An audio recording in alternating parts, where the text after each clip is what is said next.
یہ کہنا یا علی تیرے ٹکڑوں پہ پلتے ہیں، یا علی تیرے ٹکڑوں پہ پلتے ہیں۔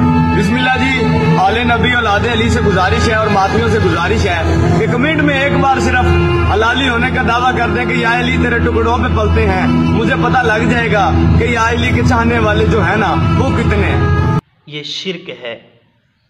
اور یہ کہنا کہ آقا بچپن سے تیرے ٹکڑوں پہ پلتا آ رہا ہوں، میں بچپن سے کی سرکار ٹکڑوں پہ پلا ہوں، میں شوق مدینہ کے نوازوں کا گدھا ہوں، میں شوق مدینہ کے نوازوں کا گدھا ہوں۔ یہ بھی شرک ہے۔ حضرت علی رضی اللہ تعالیٰ عنہ نے نہ فرمایا ہے، نہ ہی حضور نے فرمایا ہے کہ میں تمہیں رزق دیتا ہوں۔ اللہ ضرور فرما رہے ہیں نحن نرزقکم وإیاہم نحن نرزقہم وإیاکم اللہ لطیف بعبادہ یرزق من یشاء واللہ خیر الرازقین۔ اللہ فرماتے آ رہے ہیں ان ربی یبسط الرزق لمن یشاء ویقدر، اللہ فرماتے آ رہے ہیں اللہ یبسط الرزق لمن یشاء من عبادہ ویقدر له، اللہ فرماتے آ رہے ہیں کہ میں تمہیں رزق دیتا ہوں۔ اللہ رب العزت رزق دیتے ہیں، اللہ کے سوا کوئی رزق نہیں دیتا، اللہ ہی ہمارا رب ہے۔ جو یہ کہتا ہے حضرت علی کے ٹکڑوں پر پل رہا ہوں، یہ کہتا ہے کہ نبی کے ٹکڑوں پر پل رہا ہوں، تو وہ مشرک ہے۔ نبی خود 3.5 سال شاب ابی طالب کے اندر بھوکا رہ کر ثابت کرتا ہے کہ کل کو آنے والا کوئی یہ بکواس نہ کرے کہ ہم نبی کے ٹکڑوں پر پلتے ہیں، نبی تو خود بھوکا رہا ہے۔ لہٰذا اللہ رب العزت سب کو رزق دیتے ہیں، اللہ کے علاوہ کوئی رازق نہیں ہے۔ حضرت علی رضی اللہ تعالیٰ عنہ کو خود بیٹا پیاسا ہے، شہید ہو جاتے ہیں، تو آپ کیسے کہہ سکتے ہو کہ علی کے ٹکڑوں پر پلتے ہیں؟ تو یہ شرک ہے۔ باقی یہ کہتے ہیں کہ نہیں، ہم کب کہہ رہے ہیں کہ اللہ رازق نہیں ہے، علی رازق ہے؟ جی ہم تو کہہ رہے ہیں کہ جس طرح اللہ نے فرمایا ہے کہ جی میں مولا ہوں، اسی طرح حضور نے فرمایا علی بھی مولا ہے۔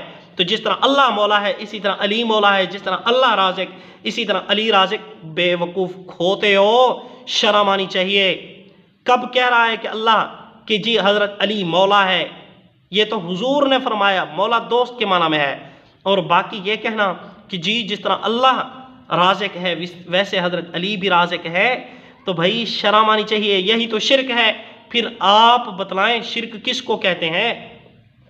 باقی یہ کہنا کہ جی جس طرح اللہ مولا ہے اسی طرح حضور نے فرمایا علی بھی مولا ہے، تو جس طرح اللہ رازق ہے اسی طرح علی بھی رازق ہے، یہ نیری جہالت ہے۔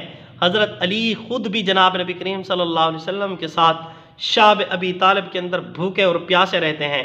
یہی وجہ ہے وَيُطْعِمُونَ الطَّعَامَ عَلَىٰ حُبِّهِ مِسْكِينًا وَيَتِيمًا وَأَسِيرًا، یہ آیت قرآن پاک کی 29 پارہ سورۃ الدہر، اس کے اندر اللہ رب العزت فرما رہے ہیں ان کے گھروں کے اندر فاقے ہوا کرتے تھے، اگر علی تمہیں رزق دیتے تو اس سے پہلے اپنے بچوں کو رزق نہ دے دیتے۔ تو لہٰذا رزق دینے والی ذات اللہ رب العزت کی ذات ہے۔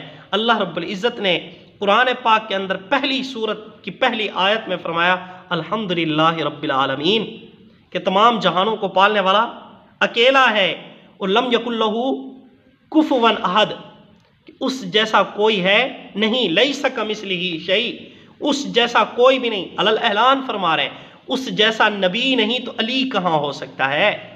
آپ جیسے مرضی علی رضی اللہ تعالیٰ عنہ کو پروٹوکول دیں، باقی اس کو خدا کے برابر اگر آپ لے کر جا رہے ہیں تو یہ شرک جلی ہے۔ اور شرک مشرک والے کے متعلق اللہ نے خود فیصلہ فرمایا ان اللہ لا یغفر ان یشرک بہ ویغفر ما دون ذلک لمن یشاء، اللہ مشرک کی مغفرت نہیں فرمائیں گے، باقی جس کو چاہیں گے معاف کر دیں گے۔ مشرک کے متعلق مہر لگا دی ہے اللہ نے، کنفرم فیصلہ سنا دیا اللہ نے کہ مشرک کی مغفرت نہیں فرماؤں گا۔ اب کوئی یہ کہتا ہے کہ نبی کے ٹکڑوں پر پل رہا ہوں یا علی کے ٹکڑوں پر پل رہا ہوں، تو دونوں مشرک ہیں، دونوں جہنمی ہیں۔ جو ان کی تائید کرتے ہیں، جو کہتے ہیں علی ہم بھی تیرے ٹکڑوں پہ پل رہے ہیں، نیچے کمنٹ کرتے ہیں، وہ بدبخت، وہ خبیث، وہ بے وقوف، وہ جاہل، وہ بھی جہنمی ہی ہیں، وہ بھی مشرک ہی ہیں۔ اللہ رب العزت ہماری شرک سے حفاظت فرمائے۔